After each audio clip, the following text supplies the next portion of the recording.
महाविकास आघाडीचे उमेदवार कैलास गोरंट्याल यांनी सहकुटुंब केलं मतदान। महाविकास आघाडीच्या बाजूने लोक कौल देतील, गोरंट्याल यांचा विश्वास। जालना विधानसभा मतदारसंघातील महाविकास आघाडीचे काँग्रेसचे उमेदवार कैलास गोरंट्याल यांनी शहरातील रंगार गल्ली भागातील मतदान केंद्रावर जाऊन सहकुटुंब मतदान केलं। लोक महाविकास आघाडीच्या बाजूने कौल देतील आणि माझ्या जालना मतदारसंघातून विजय निश्चित होईल असा विश्वास गोरंट्याल यांनी व्यक्त केला।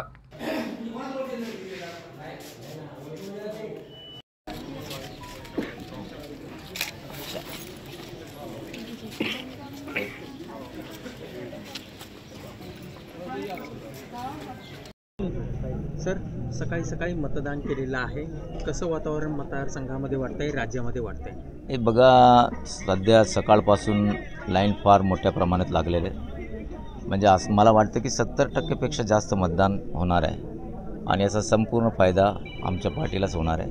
आणि 100% जालन्याची जनता मी जे काम केलं त्याच्यावर मला आज मतदान देणार आहे। मी एकच सांगतो की मी काम करणारा माणूस आहे आणि कॉमन मॅन आहे, म्हणून लोक माझ्याकडं अट्रॅक्ट होतात आणि माझ्या निशाणीला मतदान करतात। सकाळपासून आम्ही बघतोय सगळीकडे जवळपास शहरामध्ये, ग्रामीण भागामध्ये स्वतःहून लोक मतदान केंद्रावर येत आहेत। सकाळी 6:30 वाजेपासून लोक मतदान केंद्रावर येत आहेत, त्यांना बोलावं लागत नाही आहे। हा कौल कोणाच्या बाजूने वाटतो? नाही, मी तेच म्हणतो ना की सेट आहे तर सेफ आहे। लोकांना माहीत पडलं जर मी निवडून आला तर जालन्याचं भविष्य चांगलं राहील, डेव्हलपमेंट होईल आणि दहशतमुक्त होईल।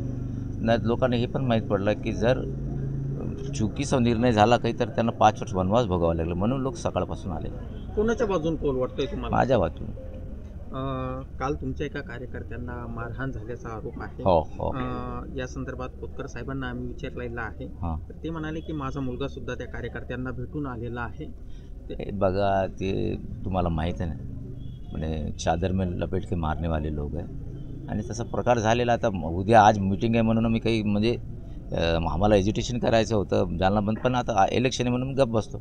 आज 5 वाजेनंतर आम्ही करणार आहे, SP कलेक्टर जे त्यांना निवेदन त्यांना आरोपीला अटक करण्यासाठी सांगणार आहे। जिल्ह्यातील वातावरण कसं असेल? जिल्ह्यातील वातावरण मी म्हणतो महाविकास आघाडीच्या फेवरमध्ये संपूर्ण महाराष्ट्रात मतदान चालू आहे। जिल्ह्यात आणि महाराष्ट्रात किती जागा महाविकास आघाडीच्या येतील? टोटल जर आम्ही बघितलं तर 180पर्यंत आमची जागा जाणार। 180 आमदार महाविकास आघाडीचे होणार। मराठा समाज आणि OBC समाज दोघांचेही आंदोलनं जिल्ह्यामध्ये झालेले आहे। राज्यामध्ये देखील याचा काही फायदे तोटे आपल्याला पाहायला मिळाले।